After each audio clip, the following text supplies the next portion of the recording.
Hello, welcome back to Lost Aux Media, everybody. I am so happy to have you back. We got a couple of our favorite jamokes on the docket today. We got Whitney Cummings on Kill Tony. That's going to be a very interesting one. Matti really pulling out the creep moves over there. Kill Tony. Then we got a little bit of Logan Paul, just a smidge of Logan Paul. You don't want to go too heavy on Logan Paul. You know what I mean? Very small doses. That's all you need when it comes to someone like Logan Paul, okay? Then who else we got on here? Oh, in lieu of Labor Day, you know, and celebrating the American workforce, we're going to celebrate Ethan Klein's workforce, the crew of the H3 podcast, getting treated like complete dog shit. Ethan has this button that they usually press when they want to like erase some of the stuff on the live feed that before it reaches you on the delay. So when Ethan wants to like chew out his crew, bam, hits that button. For you, they do a nice little montage and everything. Audio cuts out. The crew's getting a nice little licking. But this time on their episode of Content Court when they tried to cover Jack Doherty, the button didn't work and Ethan got exposed pretty much chewing out AB live on air. And now everybody's starting to turn on the H3 show. What a shocker. What a shocker. So we're gonna, get into some really fun stuff today. And I also got a listener submission. A listener submission from I Eat Worms 88. We'll get into that a little bit later as well. Give it a round of applause. I Eat Worms 88, our very first listener submission. I very much appreciate the listeners, so thank you. I like it the way I move. I like it the way I move. I like it the way I move. I like it the way I do. I like it the way I move. Ooh, all right. So let's get into this listener submission. So I had got... Oh, actually, before we get into that, we got dropped in on by a rather famous jamoke. So I'm on Twitter, and I normally don't go too crazy on Twitter because it's like my smallest platform. So what I'll do on there is I'll post the thumbnail from the latest episode that I just recently uploaded on YouTube, and then I'll take a cut of the description from that YouTube episode and I'll just post that on Twitter. And like I said, it's my smallest platform. I got like less than 300 followers on there, but I do it anyway just as like a benchmark. You want to try to spread the content as far as possible. Someone might happen to come across it on Twitter, right? So to my surprise, I go on there, I see a notification. One of the posts has a like. Normally these posts get like no likes, nobody's going to my Twitter page. So I get very excited. I'm like, whew, where's this like coming from? Who could it possibly be? I'm just thinking it's just some Jimmy from around the way, some regular old dude. It's not. I come to find out after taking a very, very close look at the notifications, it's Theo Von. I have a 1 like on the post, and it's Theo Von. And here's the kicker. The episode, we ended up covering Theo Von and Donald Trump's recent interview. So the whole post was kind of talking shit about him. He liked it anyway. I want to show you guys this. Look at this. I am so shocked. Theo Von has liked your post. Can you fucking believe that? I am schmitten. I'm so schmitten right now. Let's look at the post itself. This is all it is. It's just a description. It says, in this week's episode, we talk about Theo Von's painful interview with Donald Trump. Theo is known for making very outlandish jokes in the middle of his guests talking, which is not only annoying, but it throws the guests off because now they have to laugh at your stupid joke on air. Trump is not so receptive to these jokes. He seems like he wants to leave the entire time and rarely laughs at anything Theo has to say. And he liked it. I could not believe that. I was so shocked by that. So round of applause to Jamoke Theo Vaughn, I totally appreciate the likes on the post. It does not mean we will stop talking shit about you. So I hope that was not the goal, because that's just not happening. That's not the way it works around here. I don't expect to be friends with anyone, okay? You should see my comment section. It's not that good. So, yeah, let me take a sip of this coffee, and then I want to show you this listener submission. He showed me this short on Kill Tony. Kind of cringe. So, if you remember, a little bit while ago, they did the Tom Brady roast on Netflix. I think it was actually live as well. And Tony Hinchcliffe, he was only supposed to be like a small part of that. But he ended up weaseling his way into it, going on stage. He wasn't even supposed to do a set on stage. This guy just started walking on stage. I could only imagine the stage manager was probably back there like, if somebody does not shoot this fucking guy, I will, okay? Get him off the fucking stage. But it turned out to work out in Tony's favor because he got a lot of recognition off of that. He's probably going to end up getting a multi-million-dollar deal from Netflix off of it. Who knows? So during the roast, he has this one joke where he's making fun of this fat black lesbian woman. I forget her name. Do I have it here somewhere? I don't. But he's making a joke about her, and he says, "Oh, she doesn't just eat pussy. She all hell knows on it." He does the whole thing. He puts his head back. He goes, "Oh," with his mouth. "Oh, hell knows on it." And he thought that it was like the most clever joke like that has ever been written. You know what I mean? He really was into this joke. So not that long ago, he's on Two Bears, One Cave. That was also a painful episode. We won't get into that, old news. But he's on there and he's kind of just buttering himself up in front of Tom and Burr. He's kind of just like really laying it on himself. And he starts explaining how he came up with this once in a lifetime, all hell gnaws on it joke, right? And I Eat Worms 88 ended up submitting this clip from that. And I thought it was kind of funny because this seems like such a diluted thing to do. Wow, let's listen to him.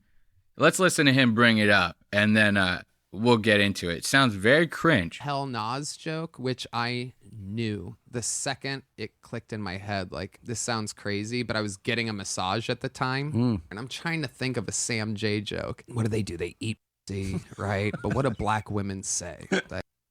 So, Sam J. I don't know if you're familiar with this Sam J. That's her name. I almost forgot about that. So I want to look her up. The first time I had heard of Sam J, it was from Jonah Hill's movie You People. She played Jonah Hill's podcast partner, which ironically enough, that movie was like not based in reality for being about a podcaster. The main goal of that guy was to get on like Complex Media or something. Like every podcaster's goal is to get onto a network. Most podcasters' goal is to have their own thing where they're the only ones making money and everybody else just fucks off. So that was crazy part of the movie right there. But she plays his black lesbian podcast partner / best friend forever.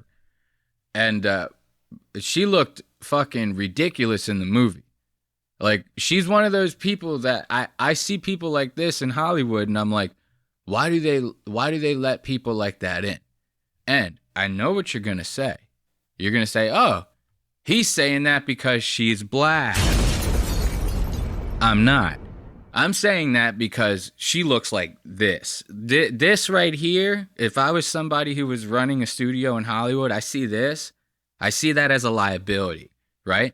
Black, white, purple, doesn't matter. Looks like a fucking liability. Take this exact person, make their skin white, they're actually more of a liability. I would double down on not hiring that person if they were actually white. So the fact that she's black has nothing to do with it. It's the fact that she's one of these Antifa-style looking lesbians. You know what I mean? So Tony, he's like, I got to come up with the perfect joke for this crazy-ass looking lesbian. How do I do it? So he starts telling them, I was getting a massage, you know what I mean? And I came up with the joke. Listen to this bullshit. The Sam J joke. What do? They eat pussy, right? But what do black women say? They, oh, hell nah. And I'm like, oh my God, Nas on it. She doesn't eat pussy, she all hell Nas on it. And I stop the massage, tell the masseuse, this perfect little like sweet, innocent. I just. So now this is psychopathic bullshit. This is like a sociopath, right? So picture that. He is getting a massage. He's thinking to himself, how do I come up with this awesome joke? That part doesn't sound all that crazy. You know, you're thinking about a lot of stuff when you're getting a massage. If you're thinking about work, that's really not that crazy, right? So he's like, oh, I came up with this joke, right? Here's the crazy part. He says he stopped the massage. This bitch is like rubbing him down. She's like really working out the knots. She's just, you know, trying to do her job too. You might be thinking about work. She's thinking about getting off of work. So the sooner she gets this done, the better it is for her. But no, she can't do that. So he stops her in the middle of the massage and he goes, I just came up with the greatest joke. His boner's flying all over the fucking place because he's probably got rock solid off this massage. So he's like, so now she's uncomfortable because this thing is like swinging around. He's so excited about this joke, right? And then she has to stop doing her job and get, you know, completely off focus, attention broken, all that shit, to listen to this guy's lame ass joke about all hell gnawing on pussy. That's like a sociopath. Because these comedians, you think about it, when you boil down a comedian, down to the core of what a comedian is, they're basically somebody on stage going, look at me, look at me, look at me. Dude, I've produced comedy shows before. You know, one of the first things they say to you when they get on stage, it's like, I've produced comedy shows like not at comedy clubs, like at like restaurants and stuff, like real independent stuff. Nothing wrong with that. Nothing wrong with independent production at all. But one of the first things they tell you, there's like people sitting down eating in the restaurants. They go, hey, if everyone could just like not talk to each other, you know, be quiet when the comedians are on stage. Half the people in the restaurant, they didn't even know you were going to be there, folks. So it's basically like a kid getting on stage and going, look at me, look at me, look at me. So he's doing that right now in the middle of getting a massage. Talk about, like, this girl should call the police for sexual assault. If I was a girl giving a guy a massage, he stopped in the middle to tell me to joke, I'm calling the fucking cops. The sooner you get this guy out of the fucking massage bed, the better, because he's creeping me out. What are you coming on to me? You trying to pick me up, bro? Making me laugh in the middle of me, making me involuntary laugh in the middle of my job? It's already bad enough I got to rub you down. Let's not make it awkward here, buddy. You know? So this guy is sociopathic as fuck. Listen to this shit one more time. He's in the middle of the massage. He comes up with the perfect joke. What do black women say? They, oh, hell nah. And I'm like, oh my God, Nas on it. She doesn't eat pussy, she all hell Nas on it. And I stop the massage, tell the masseuse, this perfect little like sweet, innocent. I just wrote a joke about a black lesbian. I said she doesn't eat pussy, she all hell Nas on it. And she's literally like, ah! That all hell no. Dude, all right. We got to go back to that right there. I got to zoom in on his face. He tells the joke to this woman, right? And he says, she goes, bah! When we replay this last part right here and we look at his face, the way he's telling her, I just came up with this joke. And it's about this girl who eats pussy. When she doesn't eat pussy, she all hell gnaws on it. And now this girl, she's probably like eyes wide open, like, what the fuck did you just say to me, dude? Like, this is not a comedy club. This is a massage parlor. Like, we do not talk to each other like that here, bro. So now she's like eyes wide open. She doesn't know she's like, this guy is going to like kidnap me or hurt me or something. Right? And then he goes, and I tell her the joke and she goes, bah! He tells Bert and Tom, she starts laughing. She probably was screaming. She was probably like, oh my God, I'm going to probably die here. Like, I thought I was just coming into work, and now this guy's like telling me jokes. It's like talking about gnawing on pussy and stuff. Like, I don't know what's happening. She's real freaked out. But look, watch, I'm going to show you. Let's zoom in a little bit. before we hit the play button. Look at his face when he starts talking about how he told this masseuse this joke. Masseuse, this perfect little, like, sweet, innocent. I just wrote a joke about a black lesbian. So I just wrote a joke about a black lesbian, and he told it to her like this, looking like this, like he's about to fucking yut in his pants. He told her this joke looking like this. I wrote a joke about a black lesbian. This is a girl. She's probably like freaked out, dude. She was not expecting this at work, buddy. And I said she doesn't eat sushi. All hell naws on it. And she's literally like, bah! Bah! Look, bah! If this is the way that she actually looked after you told the joke, she was fearing for her life. She was not laughing at you, bro. And if she was laughing, she was probably trying to cut the tension in the room. You're telling jokes about black lesbians gnawing on pussy and you're naked, bro. She's rubbing oil all over you. That's not the time and place for that shit, buddy. Save that shit for Joe Rogan's green room. When Joe Rogan's rubbing you down, you know, after the cold plunge, he's giving you one of them heavy thigh rub downs with the fucking thumbs, you know what I mean, really going in there. That's when you start telling these inappropriate ass jokes. You don't want to start doing this shit in the middle of this poor lady's work day. Right after this, she's got to go to lunch. You just fucked her whole lunch up. So let's give a round of applause. That was a listener submission from I Eat Worms 88. So I want to thank him for that. But yeah, we're going to get into this H3 incident, right? So like I said in the intro, H3, they got into a little bit of heat.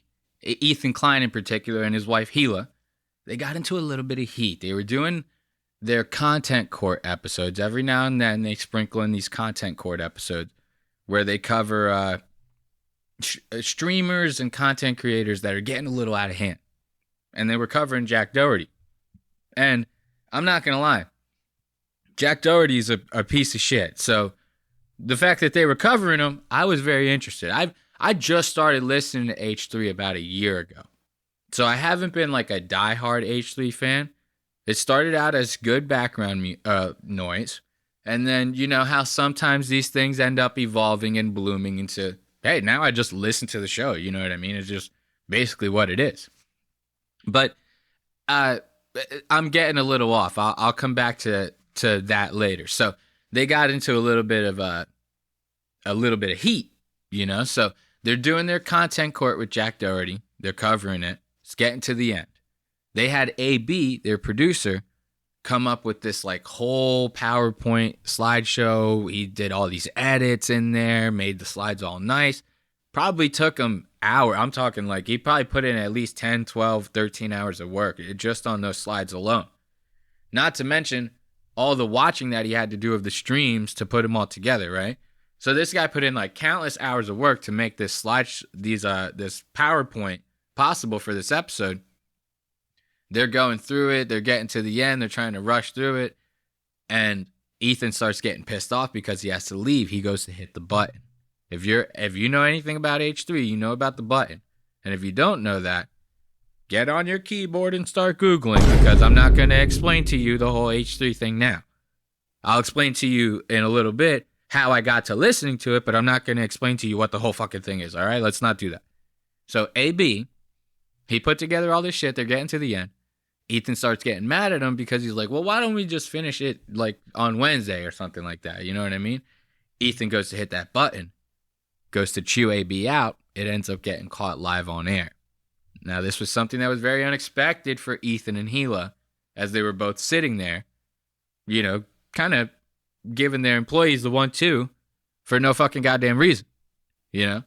So I thought that was kind of interesting, and I wanted to cover that because they had a response to it, and that wasn't really all that great. So we'll get into all that in a second. But like I was saying earlier, I started listening to H3 about a year ago, and it was background music. Then I became a listener, blah, blah, blah. And their whole vibe is like left wing. Like there's comedy podcasts, but they're kind of left wing a little bit. And I always find that like people that are like overly left wing, I always find them to be a little bit sus, because they go so far out of their way to be like, I include everybody. I I don't hate anything. It's like normal everyday people, they at least hate one thing. They might not want to talk about it all the time, but you know what I mean? So it's it just seems fake to me. I guess I'll say that. When people are like overly liberal, and they might not even be liberals, but like when they seem overly liberal in their thought processes, they seem fake to me. And I started to notice these little things about Ethan and the show kind of living up to that fake facade that I kind of suspected in the first place. One of them being the fact that like Ethan would constantly berate his one producer, AB. It always seemed like anytime there was like an inside joke going on in the show, AB was like the ass end of that joke. And he always ended up taking it like a champ. And I found that to be very odd. And then I ended up finding out how AB got his job, which was from coming on. He did a live stream defending Ethan from a time that Ethan was getting canceled in the past. So I'm like, okay, now this guy is pretty much going to be like loyal to the bone to Ethan. And Ethan treats this guy worse than anybody on the show. Kind of thought that was odd. I kept listening anyway. And then it all culminated into this button situation, which I explained to you a little bit ago. So now you see how we're full circle here. You thought I was going to keep getting lost in thought. I wasn't. You're wrong. So that button situation was hot. It was hot, hot, hot. And we're going to check out a couple time codes from that episode before we actually get into the button stuff. So, like I said, I noticed that one of the things about them being fake was them constantly berating AB. And prior to the actual button incident that set everybody off, there were signs of this getting ready to happen, you know? So now, I don't know about you, but anytime they hit that button from now on, I'm always going to picture Ethan yelling at somebody. There's never going to be a time where I'm not going to picture that being the case anytime they use this button. So right here, right out the gate in this first clip, you'll see they're kind of all ganging up on AB. And I think it's fucked up because, let me remind you, he's the only one that put in work for this whole entire episode. Now, watch them gang up on this poor guy like this. This show is like, No idea what we're watching right yeah, now. I have no idea what I'll anybody. explain. We are fast forwarding the one video on S that we could sit through. It's 10 minutes, man. 10 minutes. You know how this show goes. 10 minutes, play it all the way through. There's 69 slides. I said one could we sit through? We do only have 20 minutes. But it's a 10-minute video. Genuinely not interested. Genuinely not interested. Okay, so what well, hold on.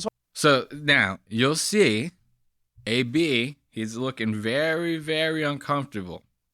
You know, they're all giving him shit. There's 69 slides, he said, on this PowerPoint. And he's just asking them, one, can we just watch one without like an ass load of interruptions?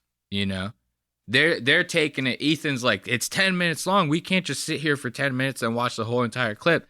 That's kind of not what AB is asking. He's just asking you not to pause it every 30 seconds and then completely derail into something else. It'd be one thing if you paused it, added some commentary, you know, talked some shit, made a couple jokes, and kept it going. Then, you know, everybody's, you know, still stringing along the timeline there. What Ethan likes to do is he'll pause the shit. He'll completely go on a complete out of left field story. Now, 45 minutes has passed by. And they can't finish anything. So the audience gets pissed because they're like, yo, we kind of signed up to like, for this thing to go full circle here, for us to get to the finish line. Ethan just wants to sit there, tell a bunch of stupid ass fucking stories. He'll go to the bathroom and take a shit for like 25 minutes, you know. Then they got to stop and read ads and all. So AB is kind of like just getting at like, yo, I just want to kind of get through this one. It's the only one I'm asking you guys if we can just actually get through it. You know, and now they're all kind of ganging up on him. Like, and it's not like Love. It's not Olivia. It's not Lena. It's the three henchmen. It's Dan, Ethan, and Gila. The three top dogs. They're all ganging up on poor little AB. All he's trying to do is make a good episode. You know what I mean? Let's not also forget Ethan showed up late. So they weren't going to finish the whole fucking thing anyway. AB is just trying to save face on this, but Let's watch this guy get berated by these fucking monsters. 10 minutes. You know how this show goes. 10 minutes, play it all the way through. There's 69 slides. I said one. Can we sit through? Look at that poor guy. You ever get in that kind of situation where you have that like very awkward smile where you're like really trying to hold it together? You're like, I'm just asking for that one thing, you know? Just the one thing. And that's it. I'm not trying to keep my cool, trying to keep my composure. Look how red AB's fucking face is.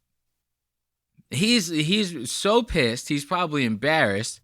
He's probably fed up, dude. Like, if I was him, like I said, I've only been listening for a year. He's probably been with the show for what, like 6 or something like that? 4, 5, whatever. He's been dealing with this the entire time. Ethan probably saw this guy defending him on his live and was like, I could pay this guy whatever the fuck I want. I could probably treat this guy however the fuck I want. Like, what do I have to lose out of this? You know what I mean? And finally, the fans are seeing it for what it is. Now, a lot of fans blew past this part. You know, a lot of people are like, oh, this is just the shit that happens in the show. It is what it is. Then we saw that button situation. Got a little different. Have 20 minutes. But it's a 10-minute video. Genuinely not interesting. I can't hear it. Okay, so what well, hold on. See, now Dan's sitting there going, it's genuinely not interesting. AB even tells him, well, you can't hear it. All of you are talking about shit the whole time. And now I'll give you a very good example of Ethan completely derailing the whole thing. This is what they've been dealing with the entire episode. Watch. This is a very good example of this. There's no choice. Think of milk, right? It spoils fast, right? Okay. Think of wine. It gets better with time. Okay. You're the milk. Okay. We're the wine. Okay. Make sense? No. This bitch, bro. No, it doesn't make sense because look at you. You ain't no fucking wine, bitch. Trust me. You're So now they're talking. They're going over the Fresh and Fit podcast. Jack Doherty's appearance on there. Those Fresh and Fit boys, those guys are A-Boff, Joe Mokes as well. We'll probably end up seeing them at some point in the near future. But they're basically like one of those podcasts where it's like a couple right-wing guys. They bring a bunch of OnlyFans girls on there and they go, y'all are whores. And then the OnlyFans girls try to defend themselves and they go, well, yeah, but you're still whores. You know what I mean? Everybody goes, yeah, man, that's awesome. They're whores. That's the most retarded shit that I've ever heard of. There's punching down on a very wide scale right there is what that is. But regardless, they're talking to this girl. They go, hey, women age like milk, men age like wine. You understand? And she goes, no, because like we're all people and we all grow as people and stuff. And he goes, oh, this bitch is retarded. She don't know shit. This girl don't know her hand from her feet. She don't know her ass from her foot. This guy, I don't know what the hell he's trying to say, but he's no catch. And that's what Ethan's getting at. But watch, like I said, derails the conversation. He's about to completely go left when he should go right. Coconut milk. Okay? And that shit spoils easily. Bro, can you believe it? This is the milk that we're drinking. It's so frustrating that these guys bring on like people who aren't used to being on camera, who aren't like familiar with the topics, and it's like so ridiculous. Like, try talking to someone who knows what the fuck they're talking about for once, and you'll look like when we were talking about. Yeah, we're off topic. Let's get out of here. See? I got to get off this. What are we doing here? He's even saying to himself, he's like, I'm doing it again. So he's frustrated with himself at this point. And this whole button thing, like I said, that we'll see in a little bit, he's basically going to take it out on AB, which is fucked up. I very much suspected that for a little while now, but it's nice to have like a good solid proof for the whole situation. So AB's getting his shit pushed in, and Ethan's basically only reason he's doing it is because he's pissed off about him derailing the show, him not being able to get through the topics and all that shit. AB has to sit there and swallow it. All his hard work going down the drain because of Ethan's bullshit. Now, here's one that I thought was funny. Every now and then, you see Dan, their head producer, he'll check Ethan. I always get a kick out of these because he's like the only thing keeping Ethan in any kind of check. Like, not saying Ethan really is, you know, we've all heard the toxic workplace environment stories from not only the show, but his wife's brand, Teddy Fresh. A lot of people quitting that show too. So, happy Labor Day. But every now and then, Dan will actually get some truth out of this motherfucker. And I thought this was interesting little watch. I'm like, I would never do that. I'm humble enough to not wear two Richard Milles at once, even though I have two Richard Milles. Like, all right, my at the end, like, No, he's kidding. He's said a lot of things about this guy in like a week. Like I've seen a bunch of clips of him like he's still not over it. All right, so basically now, this Jack Doherty character, he's talking about how he met this famous football player, you know, football, not American football, soccer. So he met this famous soccer player, and the guy was wearing two Richard Milles. Those watches are like $1 million a piece. So this guy's wearing two Richard Milles. Jack Doherty's talking shit about it. So now Ethan's sitting there. He wants to try to talk shit about Jack for talking shit about the watches for like a week straight. You know, like Jack apparently, he was tweeting about it. Oh, this loser, he's wearing two Richard Milles. Who does he think he is?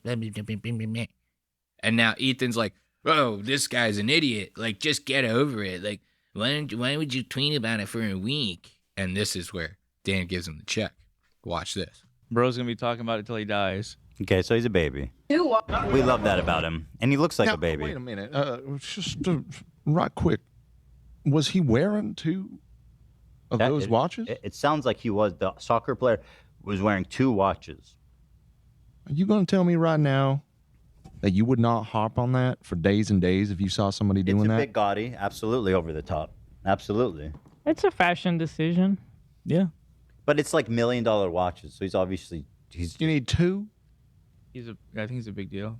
Portugal player, I believe. Well, Jack says he has two, but he's humble enough to only wear one at a time, so... I think that's the stupidest fucking thing you can do, to be honest. Wear two watches. Yeah, it's pretty silly. It's pretty... I think he's about to deliver it to him right now. good. You would make fun of that man for Absolutely. years to come. Absolutely. That's it right there. We got him. Every now and then, Dan checks Ethan. I get such a big kick out of it. I get so excited. I'm like, oh, he finally, you know what I mean? Like, because the boss cannot always win. You know what I mean? Especially with a show like H3. This guy thinks like everything he does is okay, but then he goes on his show, he talks a lot of shit about other people for the same exact stuff. So now, watch this. Before I actually show you the button incident, which I'm going to show you right after this next time code, which is a quick one, I want to show you how they edited it out. So that right after the live stream, Ethan, he gets these producers on there. How fucked up is this?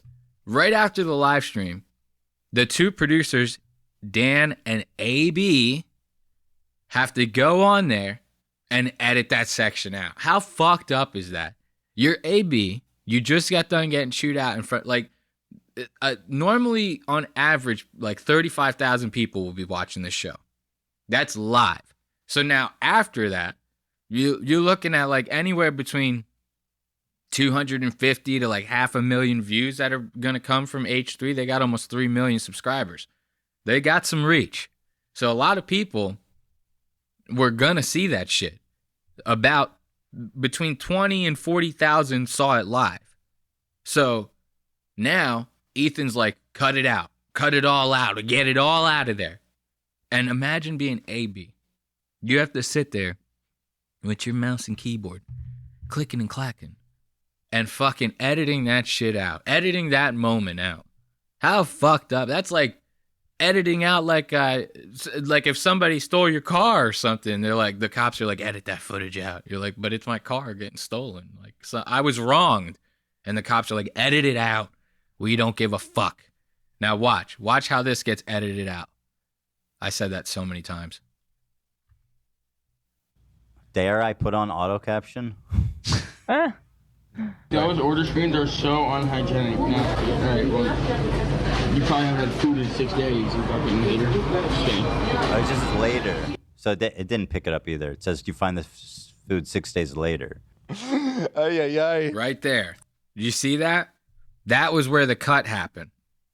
And I'm going to show you one more time. Pay attention. It says you find the food 6 days later. So they did a fairly clean cut. You just hear Dan go, ay, ay, ay. That'll be made a little more clear in a second. All right, I got to go. I got to get out of this. Bye, everybody. Bye, everybody. Goodbye, H3.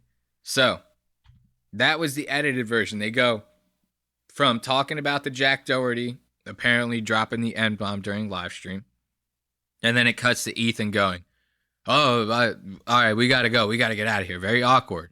You hear Dan in the back, ay, ay, ay. Everybody looks very awkward at that ending. What they leave out is the button. So let's actually go to the button clip. This is quote unquote a full clip of the button.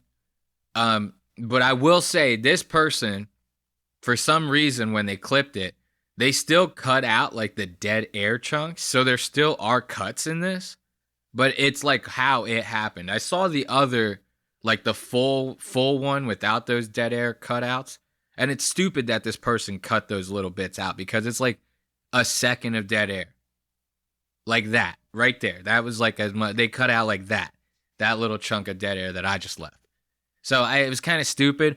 I saw the completely unedited one on the H3 Snark subreddit. We'll talk about that in a little bit as well.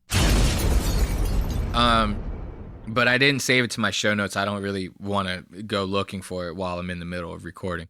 So I'll just show you this one. It's about like 2 minutes long, but this is like what actually aired. This is what we saw. I feel like we should have just ended the whole thing. We were at the end. Yeah, we can. Let's end it. You want to tell me about his scam? You mean finish it all up today? That's what I was saying. Yeah, we're close enough. Final words. We got 10 minutes. Do we watch this? Like I have this new Final clip thing where, words like I have a Discord and people that join my course, they can. Okay. So to give you a little bit of context, because those jump cuts are making it like almost incomprehensible to the listener probably. So basically, Ethan's like, all right, we got 10 minutes, right? And Dan's like, I mean, we could just wrap it up. Like we're practically at the ends of the PowerPoint anyway. And Ethan's like, yeah, but we're running out of time. And you hear AB in the background. He's like, well, I mean, if we have 10 minutes left, we could just kind of finish it up right now. You know what I mean? It's not that much. And then Gila, you hear her in the back go, any last words? Like, any last words before we start playing this, and then we can get out of here. And AB goes in the background. He goes, my last words are, fuck me. And he says this because he just put in like endless hours of work, and now they're not even going to get to finish it because these two assholes showed up late. We're getting sidetracked the whole time. You heard it a million times already this episode. I said it already. So he's a little upset. I'd be a little upset too, God damn it. Like, come on. What am I, chopped liver? Why are you having me do all the work if you're not going to use any of it? It's stupid. Doesn't make any sense. Like, that could be put towards like making the show look better, like better edits, anything. Better clips, better shorts, whatever. But now you're just wasting time and resources at that point. So that's what he says. Fuck me. Those are my last words. Now this is where it's going to get a little awkward. This is where we're going to hit the button. And use they get access to. We covered most of it. We're doing it. What are you doing? It's so awkward and terrible. I'm sorry, I'm not. Just like, this is what I'm talking about when it's always like. We need to get home for our kids. It's like, bro. Oh no, I didn't want to finish it right now. I'm about finishing Wednesday. On Friday, maybe. Is it? You guys, like. So now you can hear them. You can hear them there. Ethan slams that button. He says, you're doing it right now. You're making it so awkward and terrible. Like, we've talked about this. This is what I was talking about. So this is already something that they've talked about in the past. Why did they talk about it in the past? Like, so that right there kind of tells me that Ethan's already kind of like chewed them out. Like, listen, guys, when I need to go, when I say I need to go, I need to go, which is fair. If you have kids, we get it. But once again, you cannot at the same time get mad at your employees for being a little upset that you just made them do endless amounts of work for no fucking reason. That's not fair. See, you having to leave for your kids is fair.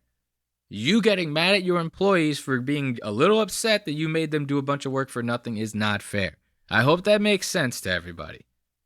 Okay? Because I know it makes sense to me. I don't know. I might be the only one, though. So now you listen to these guys. Listen to him. He said, this is what I'm talking about. When it's always like, We need to get home for our kids. it's like, bro. Oh no, I didn't want to finish it right now. I was just talking about finishing Wednesday. On Friday, maybe. Is it? You guys, like, All right, I'm taking my hand off the. All right, should we wrap it up? Let's wrap it up. So now you see how the button is it's glitching. Right now, they're supposed to be back on air. Ethan's already taken his hand off the button. But now you're getting the live feed audio. What's supposed to be the live feed audio is still happening on the screen. So not only did you get like the uncut audio, but now you're getting a double of what the live feed audio is supposed to be. And you'll see that in a second as well. What? Okay. They heard it. All right. Right Should we there. wrap? Watch. In the background, you heard this guy, unintelligible, it said, but you could hear if you listen closely, he goes, they heard it. They heard it. So he's telling these two, yo, you guys are outed. Sorry, but they heard you on the live stream. So I hope you guys are ready for that one. But now watch. You're going to get that double up on the audio. They're going to get the live feed audio. But now you're also going to get their reactions. It's going to be so this is fucking priceless. The faces that they make when they find out that they're caught is solid fucking gold. Watch this. Wrap it up. Let's wrap it up. Yup. Look at Gila. Busted. Busted. Look at the bailiff. Busted. That's the face of a woman that knows that she's caught. Mind you, I didn't even prep any of these for the show notes, so I can't get crazy into them, but I will be looking into this. I can't even tell you how many just casually scrolling through Twitter. Teddy Fresh is a terrible place to work for. Lead people at Teddy Fresh are leaving because of the toxic work environment. Teddy Fresh has gone through endless employees in the past couple of years. The turnaround rate over there is insane. All of them talking about how Gila is a shitty boss, how she's a bitch at work, how she treats people like garbage. This is a result of finally getting caught. This is the face that you make when you know she looks like a villain. Like she looks like she has absolutely no fucking remorse at all. And look at Ethan. Ethan looking over at his producers like, are you fucking serious that the button didn't work just now? Like Ethan has the look of death on him. Ethan looks very, very worried. Now watch. That face right there, we got to go back. That was another one. Look at Ethan's face right there. He even gets confirmation. Hey, the other guy moderating the live stream. Are you sure? Are you sure that we got busted? This is that face. You sure? The guy is over there. I hate to break it to you. Both hands in the air. He's like, yeah, they saw it. They saw the whole thing. So now both of them know this thing is out. And the internet's going to have a field day with it. H3 Snark in particular. What? Okay, well, heard all that. Thanks, Button. All right. Well, I'll just explain myself then. Like, it's like, you know, first of all, I appreciate the hard work. I know you do. And I loved it, and I really enjoy it. But Now watch this. He starts out with the apology to AB because he knows right there the fans are going to be very pissed off about that first and foremost. He already knows that. He's done these lives for a long time. He has damage control constantly in the back of his mind. So he knows. So right away he looks at AB. He goes, listen, I always appreciate the work that you do. You know, don't think that I don't appreciate the work that you do. I always appreciate the work that you do for the show. And I love it. It's just, you know, the things and he starts getting into it.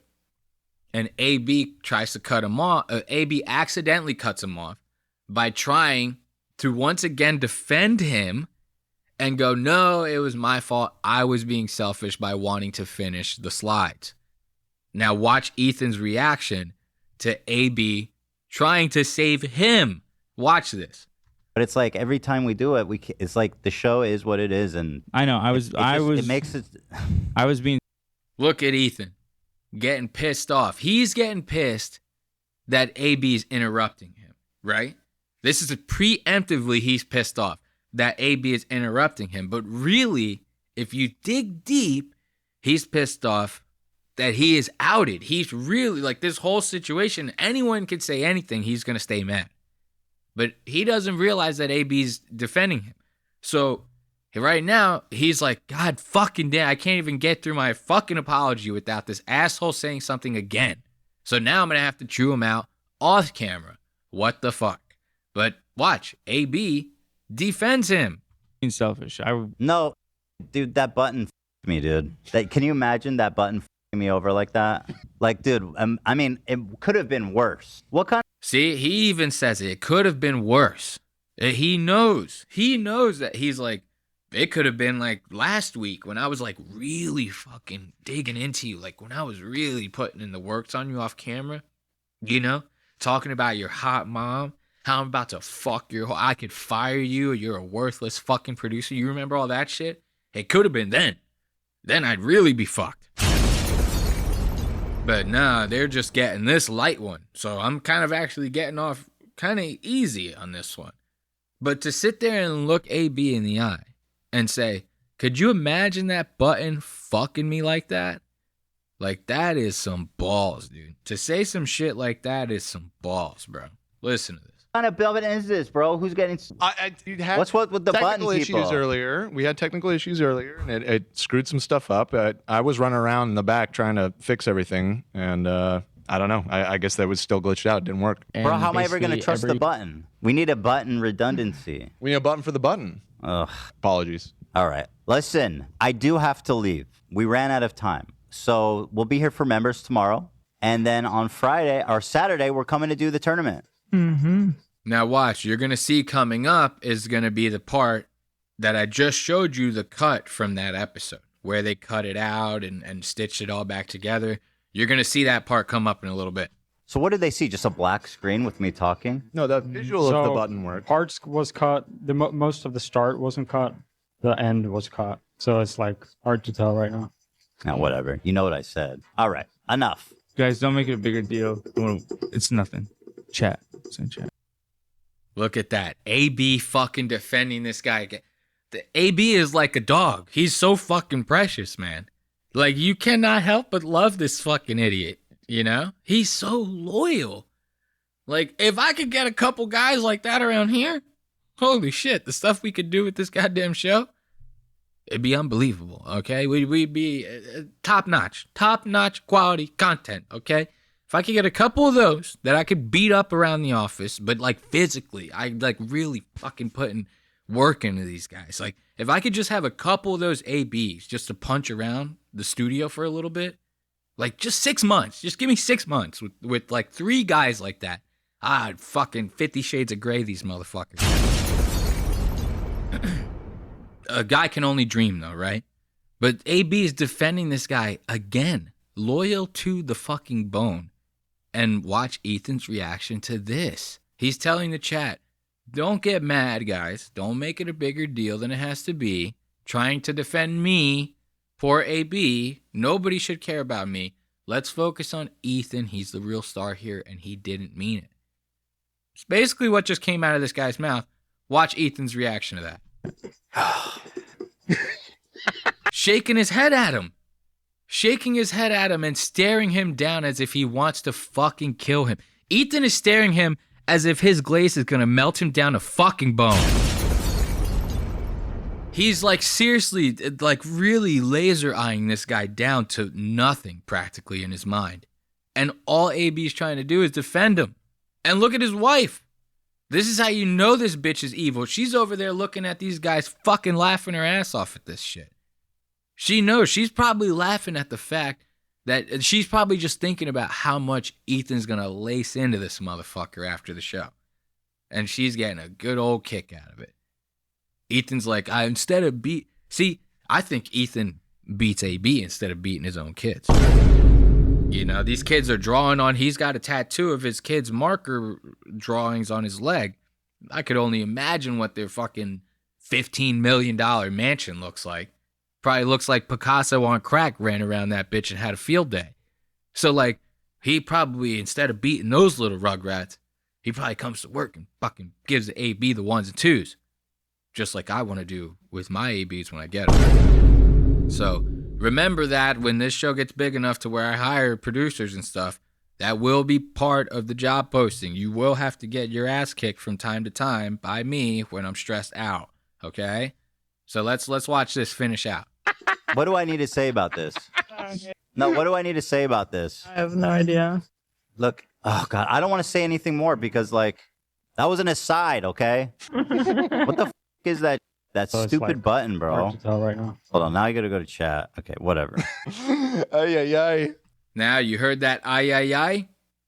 This is where it happens. This is the cut that I just got done showing you. That was the end of the Jack Doherty content court. Watch this. This is where it happens. Bro. Hard to tell right now. Hold on, now you gotta go to chat. Okay, whatever. Ay, ay, ay. All right, I gotta go. I gotta get out of this. Bye, everybody. All right, so now that's the ending. That's the one that they wanted everybody to see, you know, which I just got done showing you prior to this clip. That was the actual button incident. Find that very odd. You know, I find this whole thing to be very odd.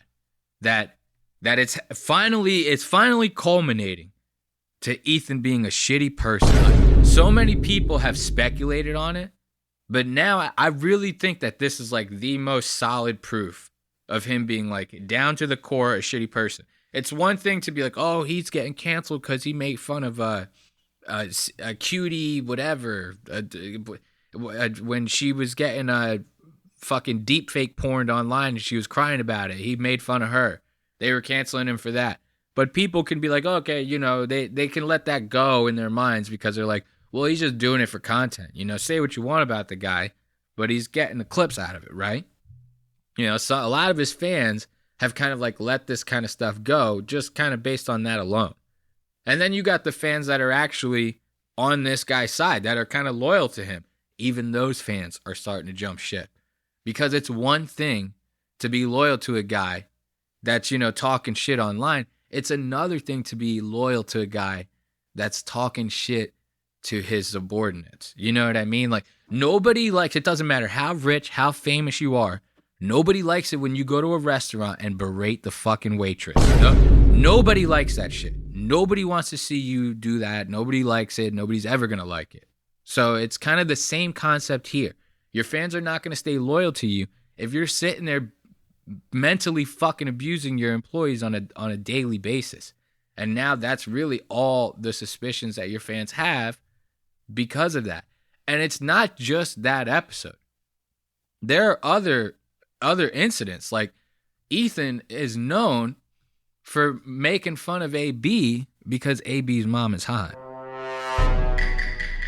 You know what I mean? Like, this guy he's known, he does this shit all the time. And if he's going to make these kind of jokes on air, then picture whatever else he's willing to say to this guy. Like, when people say that kind of stuff, it's right there. It kind of makes it apparent to everybody else that you don't really hold a whole lot of respect for that person. Like, somebody's mom, making fun of somebody's mom on a personal basis. Like, this is not like me being on a show where I make fun of people and I go, oh, I'd love to fuck his fat ass mom. You know what I mean? It's a joke. It's on whatever. I'm not even associated with that person. You know? I'm not saying that what I said is right. It's a different thing. Now, if I had a producer here with me and he was here every week and we talked about stuff on the show all the time, it'd be very rude of me, no matter how fucked up this show is, to talk about banging his mom on air. You know what I mean? And to leave that in the show. We don't do these live yet, but, you know, I would not leave that in the final edit, right? But watch Ethan. He doesn't give a fuck. He will go right for AB's fucking throat and not even think twice about it. I think what it is, Is your mom still a hot ticket? Oh yeah, my mom's very pretty. Like, my whole life, my pictures? friends, even my own cousins would tease me about my mom being hot. Jewish guy, huh? Mm-hmm. What's he do for a living? He's a very successful commercial real estate broker. Yeah. The Jews. See, now that's not that bad. To sit there, now that even is a little bit pushing it, but I'll allow it. You You can live with that, being like, oh, is your mom still hot or whatever? Like, that's one thing. Oh, is she still good looking, whatever? He's like, yeah. He's even going with it at that point. He's like, yeah, I always got teased for that my whole life. Now, this is where you're going to hear Ethan cross the line. So good for your mom, ultimately. She's getting some good Jewish dick. Okay. She's getting... All right. What the fuck kind of shit is that? You cannot be doing this shit, bro. Listen to this shit one more time. We're going to listen back to this. Watch it. The Jews. So good for your mom, ultimately. She's getting some good Jewish dick. Okay. She's getting... All right. Cross the line. He sounds rich, too, right? He's rich? Yeah, he is. Fuck yeah. It sounds like they're both doing well, at least. Look at him trying to make up for it. Sounds like they're both doing well, at least, you know? It's not that bad. She can't be that bad off, you know what I mean? And then he's, at other times, he's trying to get this guy's mom, like, picture. He wants AB to bring in pictures of his mom to show the audience and him so he could sit there and drool over them. All this bullshit. Like, that's very disrespectful stuff. I've watched clips of him talk shit about how, like, AB doesn't have a lot of viewers on his live streams, different things like that. Like, really chipping away at this dude's ego. So now we got to the point to where people are finally seeing it. The button incident is out. Everybody's onto it. Now, watch this guy's fucking reaction to, like, people getting pissed off about it online. You would think right away he would want to say something like, hey, I wanted to come on here and publicly apologize about it. It was a workplace thing. It should never happen again. It will not happen again. I'm sorry to AB. I'm sorry to anybody who watched, anybody who got offended. These are all things that you want to say during a time like this, right? What you don't want to do is you don't want to get on air the next day live and start making jokes about it. And not only jokes, but like tasteless jokes, like not even funny jokes. Like these are not really, I wouldn't say that they're not appropriate because like every joke is appropriate to me. Say whatever the fuck you want. I don't give a shit. But it's just not the time for that. Like it just doesn't make sense. It's not even funny. If it was a hilarious, actually well thought out joke, I'll allow it. But when this one it just wasn't it. Watch this guy make a mockery of this situation to the fans. So hold on one sec. Okay, hold on one sec. Okay, Tom, I'm sick of you being so fucking bald. Okay, I'm sitting here with all this hair, and you're sitting there bald. Yeah, this is how I am. What am I supposed to do? Bro, I don't know, but just stop being so fucking bald. What? Wait, can you just talk about it after the show? Okay, well that's why I hit the button. All right, I'm coming up. Okay. Coming up. Anyway, Huh? Oh, thank you. What is this? So now he's smiling about this. He's basically laughing in your face. If you're an H3 fan, you see something like that, I mean, really, you cannot take it any other way than this guy just spitting in your fucking face. Like, that's practically what it is. That's basically what we're listening to here now. And I don't know about you, but if I was a die-hard day one, I'd be fucking pissed. I would not want to deal with that shit. Because you did something wrong, and we are clearly upset about it. You know that we're clearly upset about it because you're making a joke about it.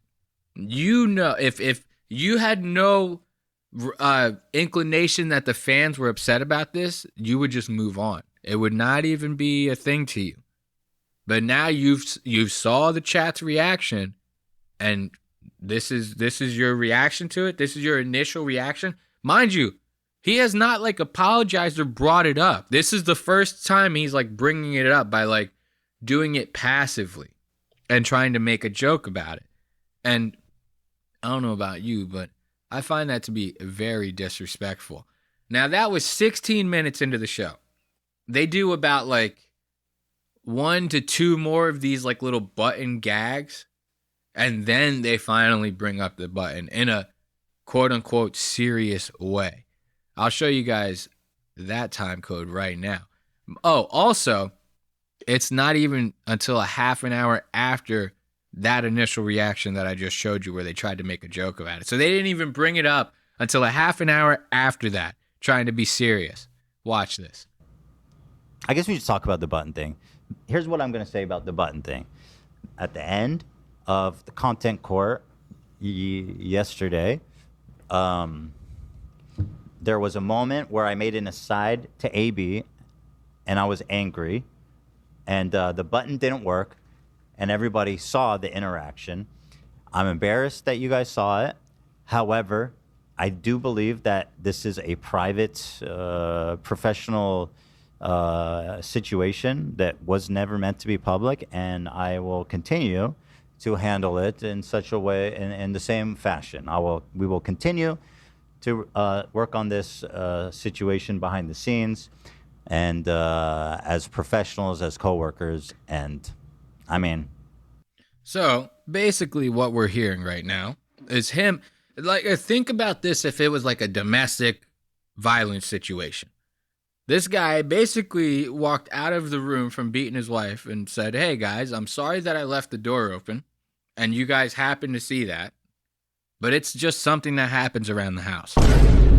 And although it shouldn't have happened in front of you, I still very much would like to beat my wife. And the next time that I do so, I will make sure that the door is closed." That's basically what he just got done saying to you.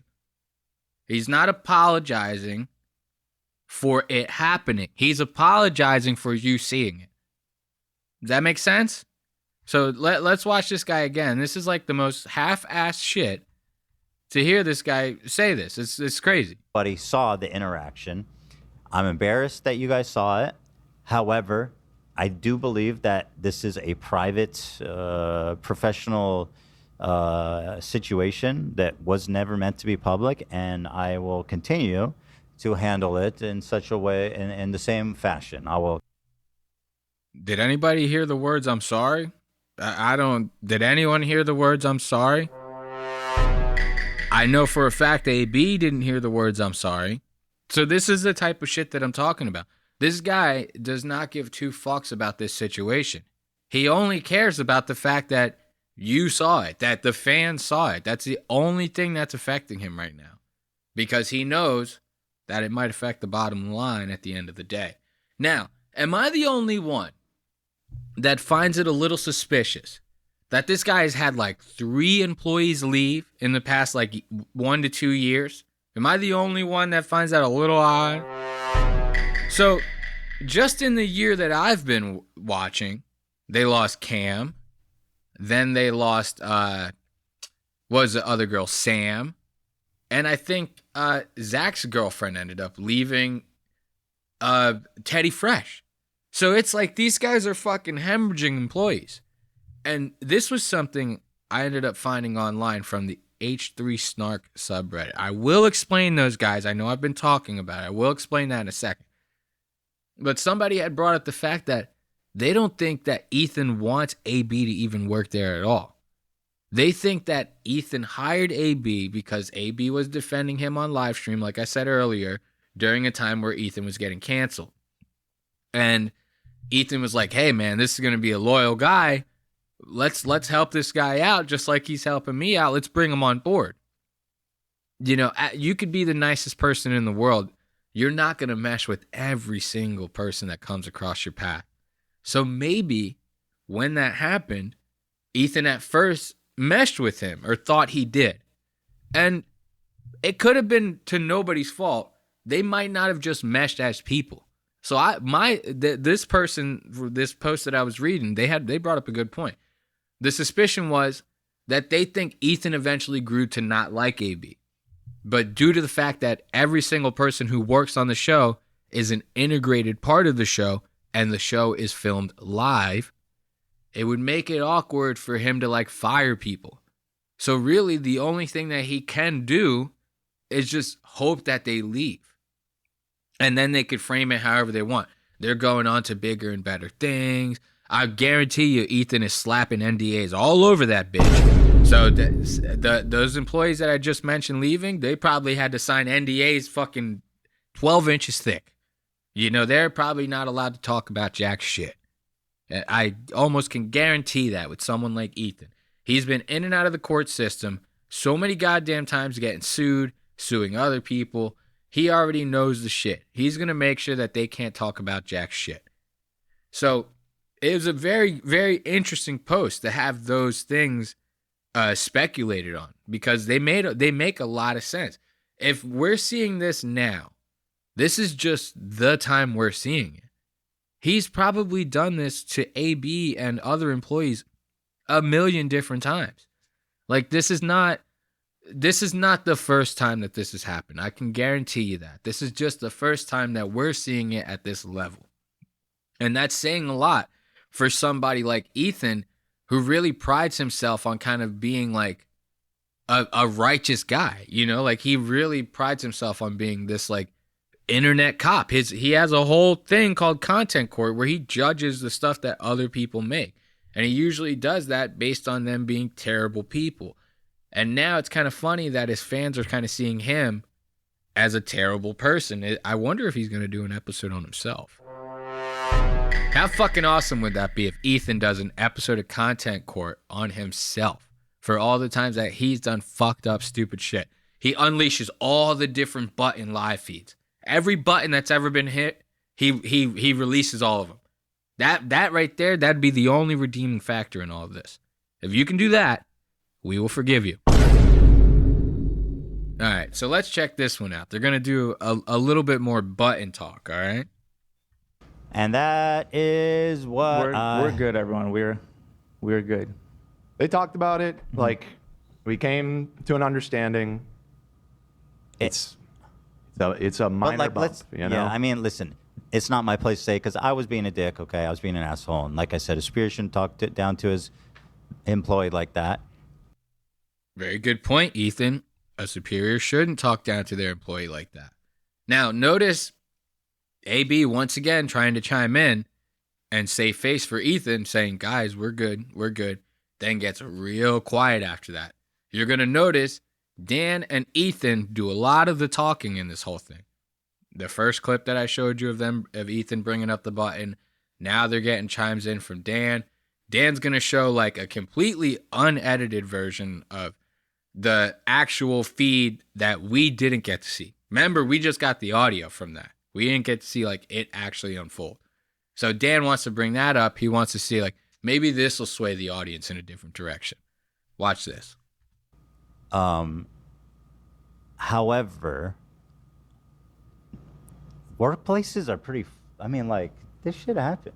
I mean, like, it shouldn't, right? But, like, I don't know. It should happen. We're human. Yeah, we got frustrated. You got a little frustrated. Like, literally, you've never been mad at somebody? Slightly. Yeah. I mean, it came across as a more, come on, bro.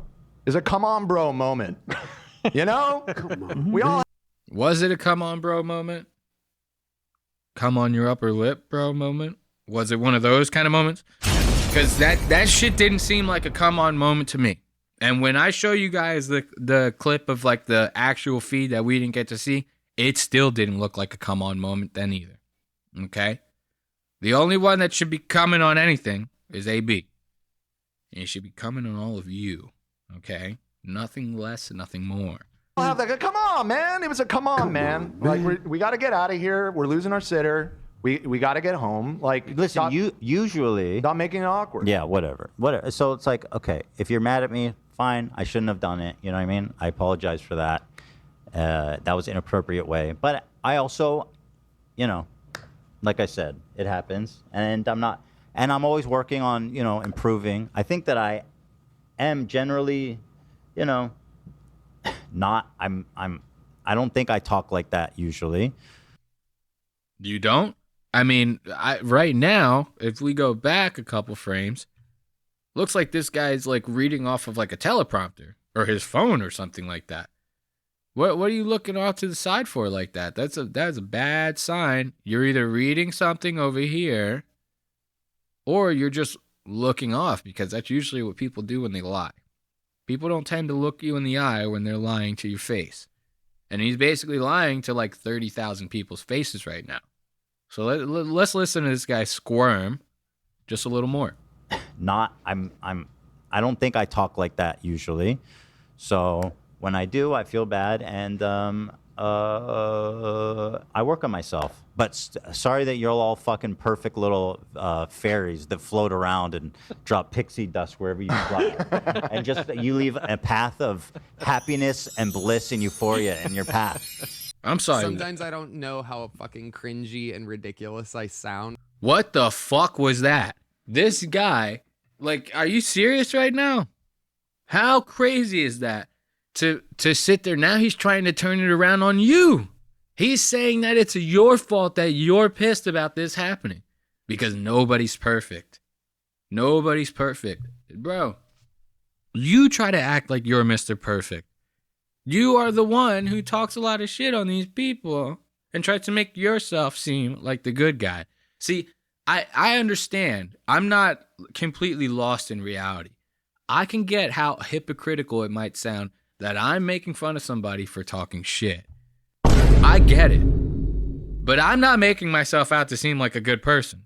I know I'm a shitty person. That's the only reason I'm doing all of this. Okay? You think I wake up in the morning, I brush my teeth with vodka. All right? I eat 3 eggs raw, then I fucking murder the chickens that produced them. I don't even eat their meat. You're not talking to a saint here. So I don't care. I'm making fun of whoever. That's just what I'm doing. I'm not making myself out to be Mr. Righteous like Ethan does. And now he's trying to sit there and flip the coin on you and say it's your fault that you're pissed off about this. Why should you even be mad? It's just something that happens in the workplace. He doesn't think that he talks that way all the time. Guess what, buddy? Your perception of yourself is nowhere near other people's perception of you. It's always been that way in life. So you might not think you talk that way. Everybody else around you might not even like you because of the way you talk to them. You have no idea. This whole toxic workplace shit, like the only one really that gets the true perspective of it is your employees. They're the ones that have to deal with you every fucking day. So yeah, it's very easy from your perspective to say, I'm not doing anything wrong. I'm running the place the way it should be ran. It's a business. But you still have to take into account, like, these guys got to come in every day and be comfortable at their jobs. And right now, for one particular employee, you're making it very uncomfortable, buddy. You know? That workplace shit, I never been with that. You know what I mean? Like, that's a very, very bullshit stuff. I never been with that. But let's watch this go down for a little bit more. Let's listen to Ethan talk about how it's your fault for being mad about this. Fairies that float around and drop pixie dust wherever you fly. And just you leave a path of happiness and bliss and euphoria in your path. Because you've never been angry in your fucking life. Right, Tom? Never. Tell me, once. You get angry, Tom? Tell me that is not some dog shit. Like, that is some dog shit. And then, actually, I think I might have even left this one part out. Let's get to that clip of the unedited one. I'll show you guys that now. I guess we should talk about because I think we might have actually glossed over it going to the next timeline. So now Dan's going to bring up, this is the first time they brought up the button. I'm sorry, I apologize. We're going back and forth. Ethan brings it up. He says, oh, yeah, these things happen at work, whatever. Now Dan wants to put his 2 cents in and talk about it. And then they show you the actual feed. Dan has something he wants to say. Yeah, Dan has something. Well, if you're not going to say it, listen, we have... Dan has a thesis. Oh, so I have a thesis here. The way it all played out yesterday with the button glitching out, it glitched out in this specific way that genuinely made it seem way fucking worse than it actually was in the room. Now, obviously, once we realized that it was like, obviously it's embarrassing. I'm not even going to say that. And it was cringe. From an outsider perspective, if we could step away from it for a second, the way it played out, it is cosmically unfortunate how it happened. Because basically what happened is the button removed the 20 seconds leading up to what everybody heard on the episode. I got anti-buttoned. You got anti-buttoned. And so what that means is, A, it didn't have the full context, and B, the conversation was hidden behind the button screen, so you couldn't really see like the mood in the room as it was being said. Okay, let's get over that. You know, long story short, you guys heard what he said. I'm sure you guys aren't deaf. The button cut out a little chunk of it. So now he wants to show the real footage because he thinks that we're going to get a different perspective out of it. I'll warn you guys now, we don't. It's pretty much seems exactly the same. It seems like Ethan is kind of being an asshole to these guys. Hila's backing up Ethan, all because they want to get to their kids. Mind you, like I said earlier, they showed up late. They had AB do this whole big PowerPoint. They kept sidetracking the whole entire thing so that they couldn't end up getting to finish it. This is where it all stems from, okay? So now check this out. That big a deal and is kind of funny. So here's Dan. Okay, go ahead. So this is what actually happened in the room. We should have just ended the whole thing. We were at the end. Yeah, we can. Let's end it. You want to tell me about his scam shit? No words. You mean finish it all up today? That's what I was saying. Yeah, we're close enough. Final words. We got 10 minutes. Do we watch this? Like, So this was all final seen. words. Like I have a Discord and people. Fuck me. Like, people that join my course, they can use. They get access to Why a fuck you? Discord. Look how Olivia's the only. Look at Olivia. Look how sweet she is. Can you switch Wait, to why is Olivia it real cropped quick? all weird? I don't know. Why I've been watching him work on it for so it's really good.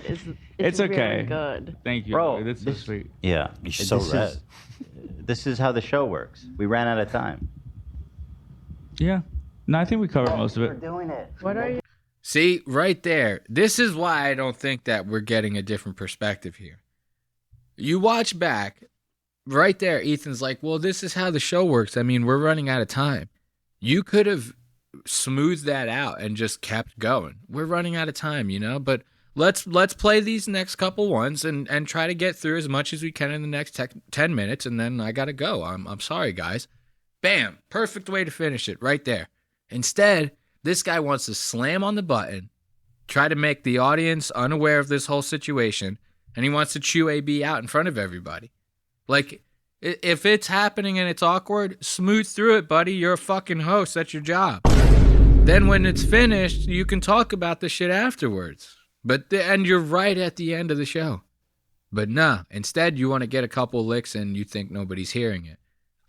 In my opinion, that 20 seconds that got cut out and the fact that we couldn't see it did not change a fucking thing, okay? That's just my opinion. So let's watch back. I want to show you that. Make sure you pay attention because, like I said, you can see it's a smidge awkward, but it's nothing that cannot be smoothed over. Instead, it got handled in a completely wrong way, in my opinion. Watching him work on it for so it's really good. It's okay. Really good. Thank you, Bro, Olivia. That's so sweet. Yeah, you're so red. This is how the show works. We ran out of time. Yeah. No, I think we covered most of it. Doing it. What are you doing? So awkward and terrible. I'm sorry. I'm not. Just like this is what I'm talking about when it's always like. We need to get home for our kids. It's like, bro. Oh no, I didn't want to finish it right now. I was just talking about finishing On Wednesday. Friday. Is it? You guys like. All right, I'm taking my hand off. And the button didn't work. Okay, to me, in the moment, and even watching it back right now, I mean, obviously, it's a private conversation, so it's embarrassing that, it was overheard by the audience. This was a, come on, man, like, we got to get out of here moment. No, it wasn't. It was not a come on, man, we got to get out of here moment. Ethan paused. AB was getting ready to say, yeah, I guess we could finish it Wednesday. Bam, dude slams on the button. I'm going to fuck you up. It didn't seem any different than the way we perceived it. As a matter of fact, it almost went exactly how I pictured it. I pictured it happening exactly like that. I pictured a couple more punches, but it went pretty much exactly how I thought it did. So we didn't see some like new perspective. There's not any, this was a different moment than what you guys thought it was. This was AB getting fucking chewed out for a very petty fucking reason. And now you're going to listen to Dan defend Ethan. Listen to the bullshit that comes out of this guy's mouth. This is crazy. It wasn't even like a chewing out, but it's being perceived that way. I think the button cut it right after AB said, like, fuck me, right?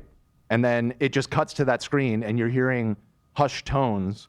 And to me, when I watched the stream, I'm like, Jesus, that does seem bad. And then when I watch this, I'm like, oh, okay, this is just like a minor moment. No, still seems bad. Me, right? Yeah, my point was just that like I didn't want to make it awkward, but we had to leave. You know what I mean? And whatever. That's a thing that me and AB will talk about privately, and we'll work on together as professionals.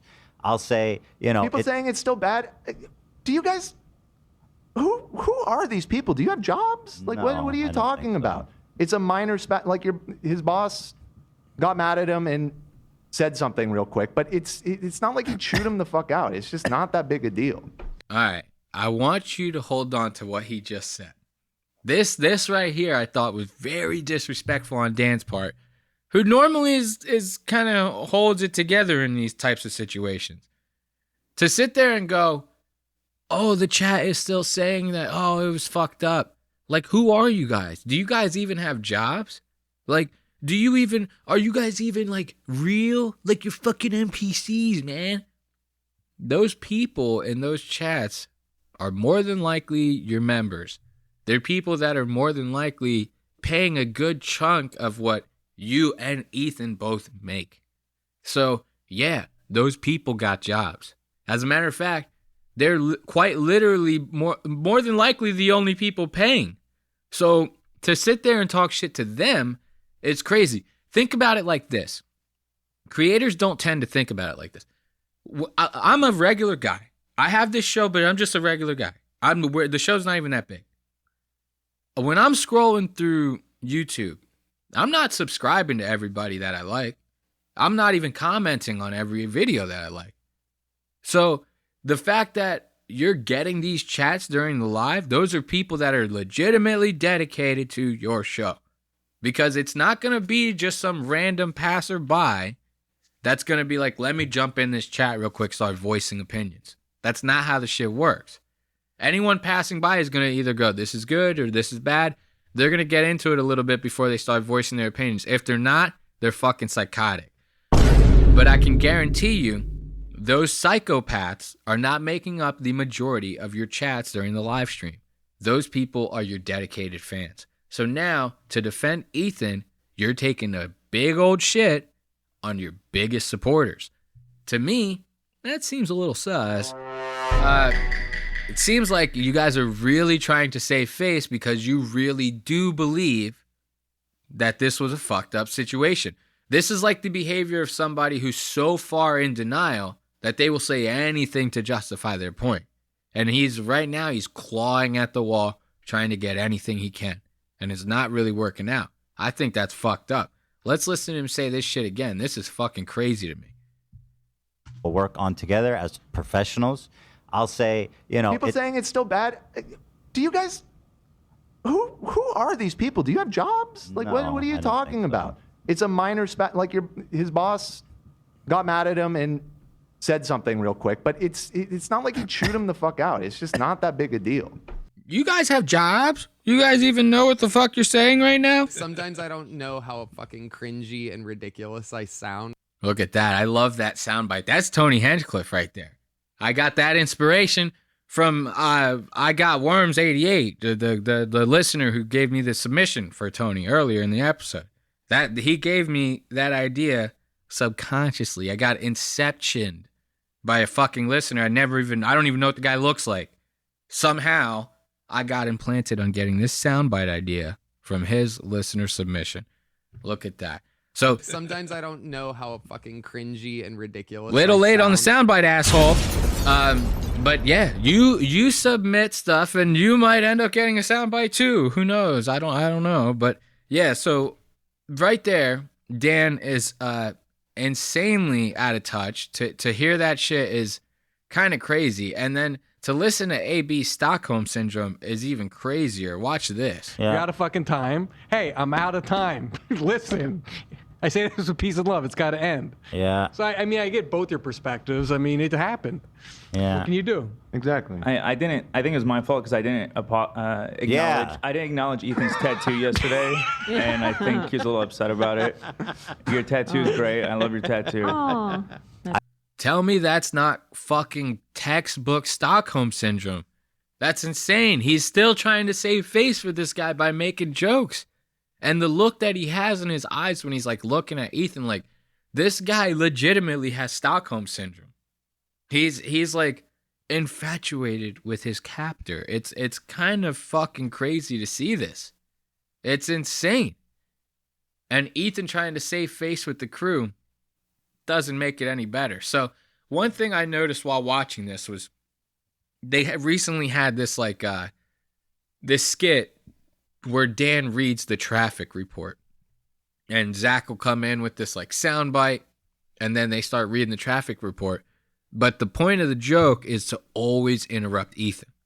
If Ethan's in the middle of something, that's when they bring the traffic report in. They just fuck with him, which a lot of people think is hilarious because it's the boss getting his comeuppance. You know what I mean? The crew, they get a nice little joke. It's very innocent. They get to really be creative with it, and they really beefed up the skit after letting it marinate for a couple of weeks because they didn't want the skit to get old. Once they brought it back, Ethan really started going out of his way to like fuck the skits up. So because he's mad that he's not the center of attention for like 45 seconds. So now that you have that information, mind you, they just started redoing the skits like last week, the week before. Every single time Ethan's tried to foil it. Now, after this AB situation, during this episode of them talking about the button situation and quote unquote apologizing or whatever the fuck it is that they want to call that, they're doing a segment for the traffic report, and Ethan wants to join the crew in this. This is crazy to see. Watch him trying to save face with the crew. Find me, such as animals, plant, and fungi. Absolutely. There you go. Toss it back to me, please. And tossing it back to you, Ethan. Here you go. Groundhog Day is coming up, guys. It's a countdown. 156 days, 9 hours, 58 minutes, and 10 seconds. Guys. Now, see, remember I told you, normally Ethan would be doing whatever he can to fuck this bit up. Like, it got to the point to where the sound guy muted his mic. Ethan fucking damn near fired the guy. So he ends up going to Dan's mic. He has a cell phone. He's playing fucked up videos in the audio. Very good stuff for the listener. Everybody loves to listen to that. Just crazy, ridiculous, aimless audio that like nobody can really comprehend. Everyone likes to hear that. We have a term for that in the business called ear rape. Okay? Nobody likes that shit.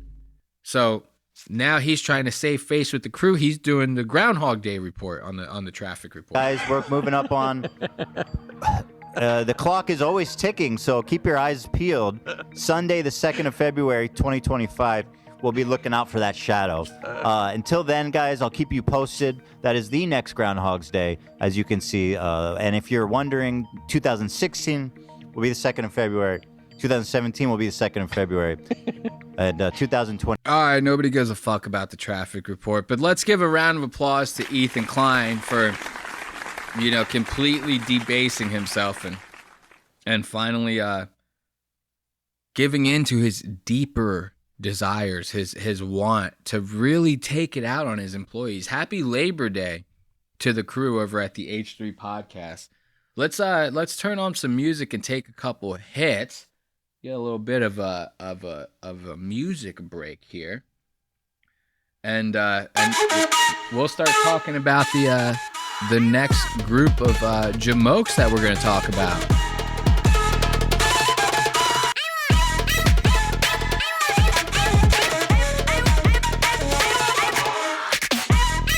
Ooh, yes. Such a short little transition song that is, but it's nice. It's not the worst, you know what I mean? So who do we have next on the docket? We have a little bit of Logan Paul, We got a smidge of Kill Tony.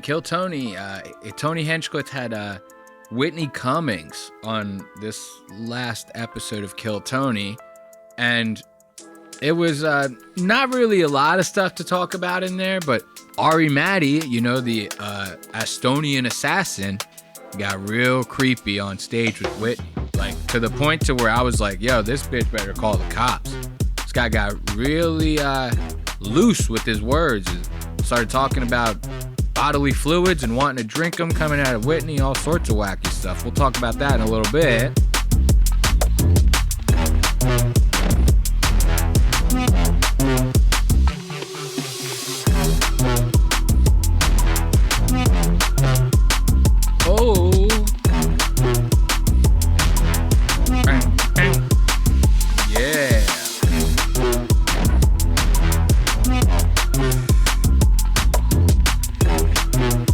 Crazy is that the H3 crew is having to deal with all that toxic workplace environment. You know, I could not imagine having to deal with that. You know, I don't put up with any type of workplace toxic bullshit ever.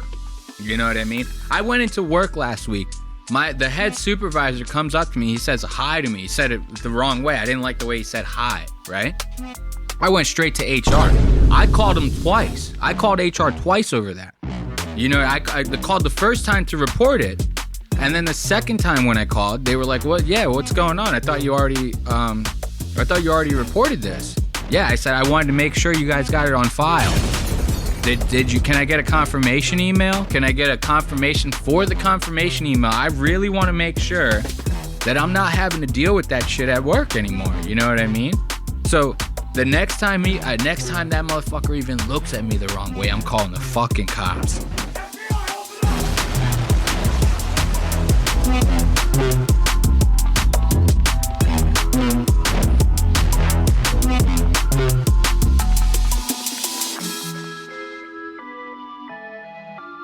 Uh-oh.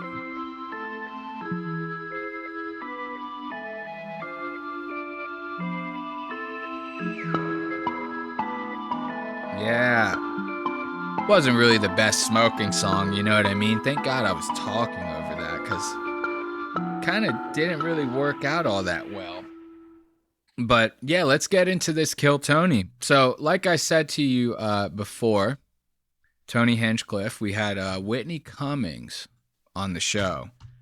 And with that, we had Matti getting real creepy around Whitney. Something that, is very, very normal behavior for a foreigner from such a crazy area, you know? Like the last, and I say that with love. I say that with love. And I say that because a lot of the shit came out of his mouth.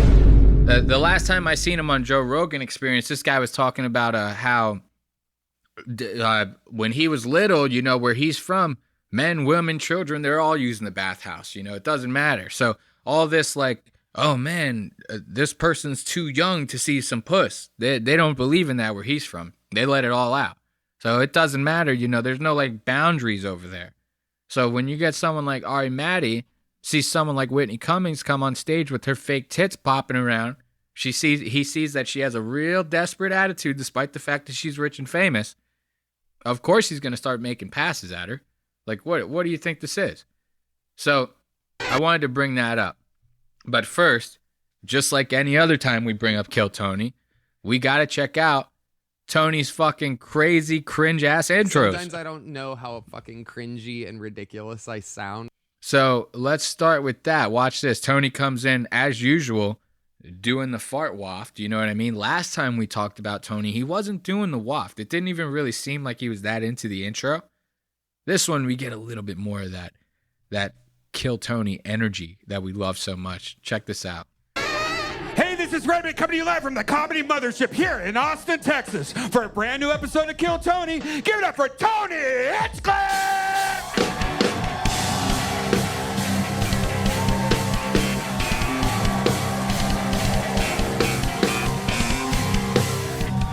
Who's ready for the best fucking night of their lives? Wait, what? I fucking missed. My bad, folks. I was getting too into that intro. Look at Tony. He's about to do the waft. Come on, Tony. He's got to smell him. Oh, he did a kiss. Listen to this. Listen to this intro he does real quick. Listen to this lazy bullshit. Who's ready for the best fucking night of their lives?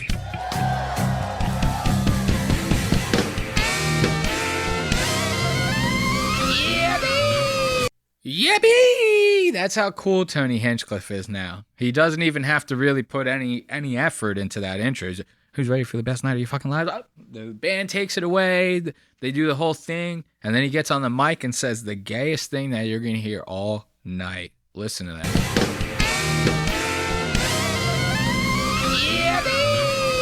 Yes, look at this.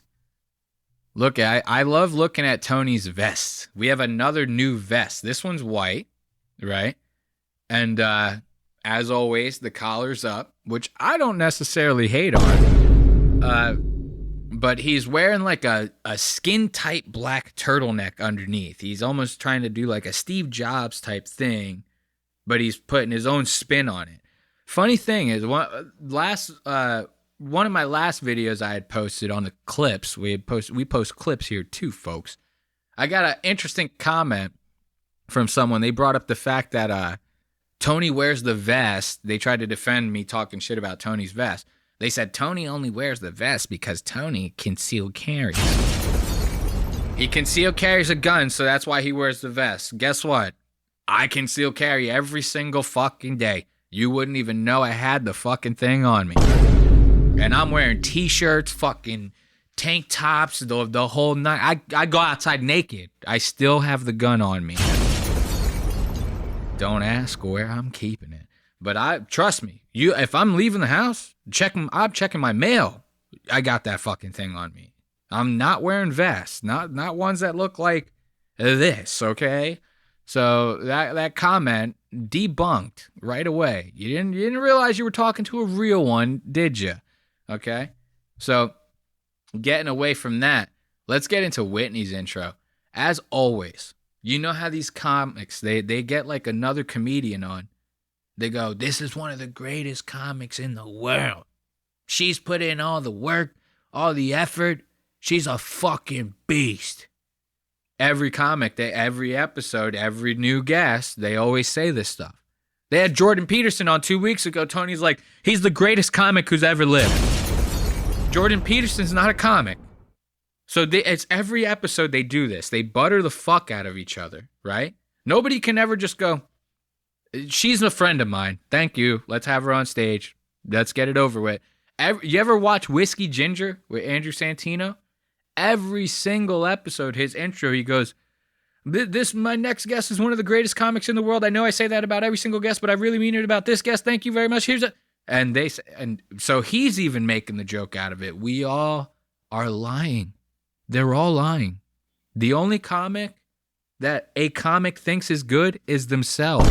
They don't give a fuck about anybody else. It's the only reason they got into the business. So let's listen to Tony's intro. He buttering up Whitney with that good old butter. He's giving her that butter. And gentlemen, joining us here tonight, one of my favorite comedians in the world, a true comedy store fucking legend. We started together. She's a monster. You know her from all of her hit specials. Literally one of the best comedians in the world. Make some noise for the great and powerful Whitney Cummings.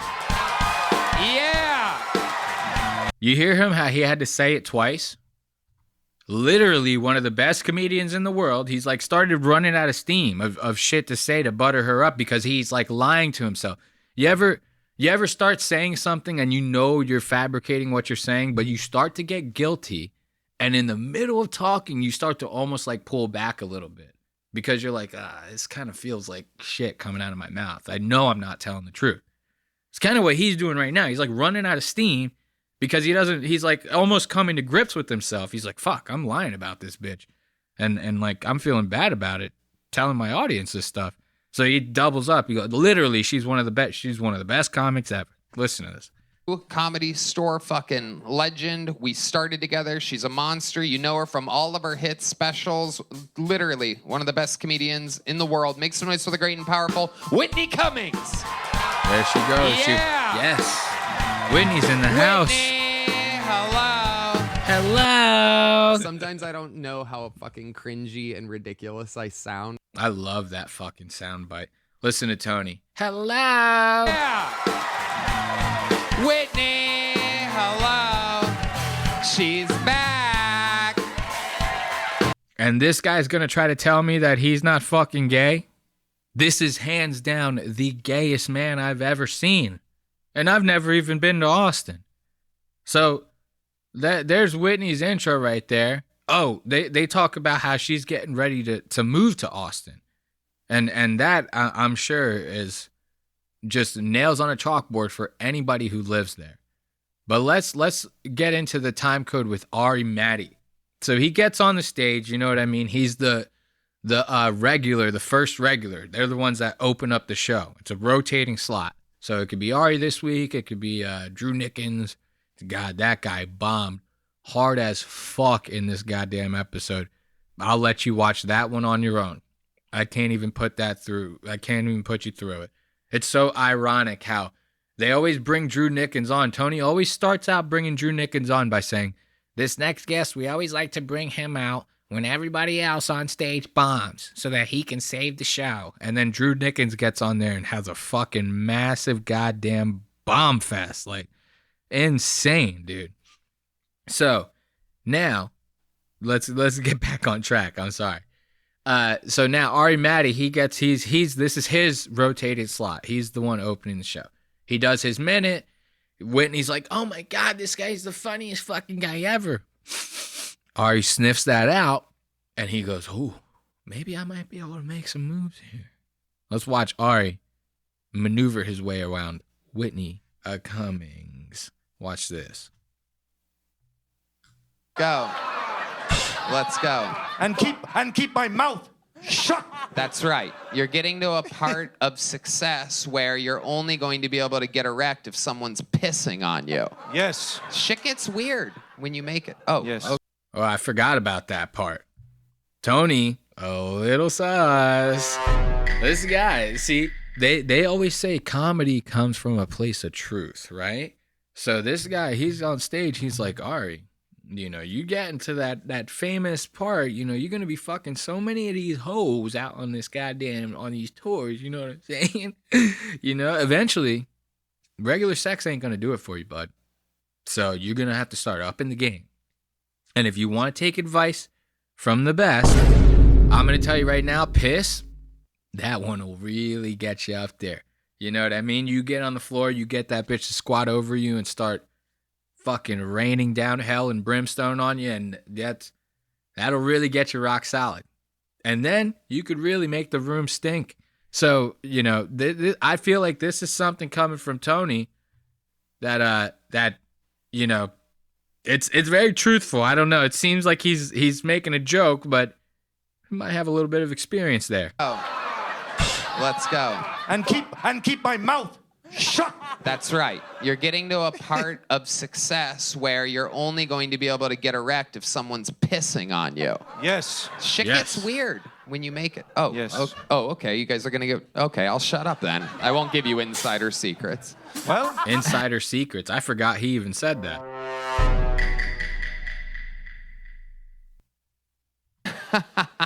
I'm a toilet. That's right.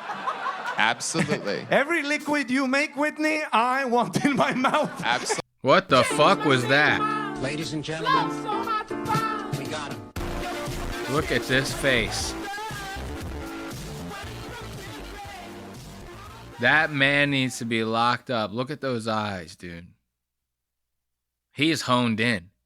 Every liquid that you make, Whitney, I want it in my mouth. I want to drink it all the liquid. You got the pee-pee. I want it in my mouth. He's getting real riled up over this. I mean, for a comic, Whitney's kind of hot, but I wouldn't go as far as to say she's pissing my mouth hot. You know what I mean? That's a little fucking nuts, if you ask me. But, yeah, this guy is like really throwing on the creep charm here. Watch. If it'll play. Erect if someone's pissing on you. Yes. Shit gets weird when you make it. Oh, Yes. Oh, okay. You guys are going to get... Okay, I'll shut up then. I won't give you insider secrets. Well, I'm a toilet. That's right. Absolutely. Every liquid you make, Whitney, I want in my mouth. Absolutely. And there's only one flush. There's only one flush on that toilet, and it is right down the gullet. That's right. And it comes out of a second hole. That's the interesting thing. is that if you take in someone else's urine, you pee that out. Oh my God, these are fucking life-changing epiphanies coming from Tony. He's like, man, well, if you drink the pee and then the pee becomes the pee, you double down the pee, but then you pee it out. Now, what happens if she drinks that pee? Are you tripling down the pee? Does it get diluted or does it concentrate down? He's like trying to really like piece this all together in his head. He's like, does it lose any of the mineral content? Does it become more yellow or does it get clearer as you keep drinking the pee and then making it into pee? At any point, do you become pee? This guy is like really fucking losing his way off of this shit. I kind of find that to be hilarious. But I really want to finish smoking this joint. So I'm going to end it on that one. I want to once again thank you all for watching Lost Aux Media. As always, we'd love to have you. Let's get a little bit of music out. Oh, look at that. That was the intro from last week. I like that. But yeah, we always love to have you. Make sure to check us out at youtube.com/@Lost Aux Media. That's youtube.com/Lost AUX Media. YouTube videos go up every Wednesday at 4 p.m. and the audio episodes go up on Spotify, Apple Podcasts, and anywhere else you catch your podcast at 5 a.m. That way, on your way to work in the morning, you can listen to the episodes, and when you get home from work, you can watch them. That's just the way we do it here. But until next time, as always, thank you for watching. Goodbye.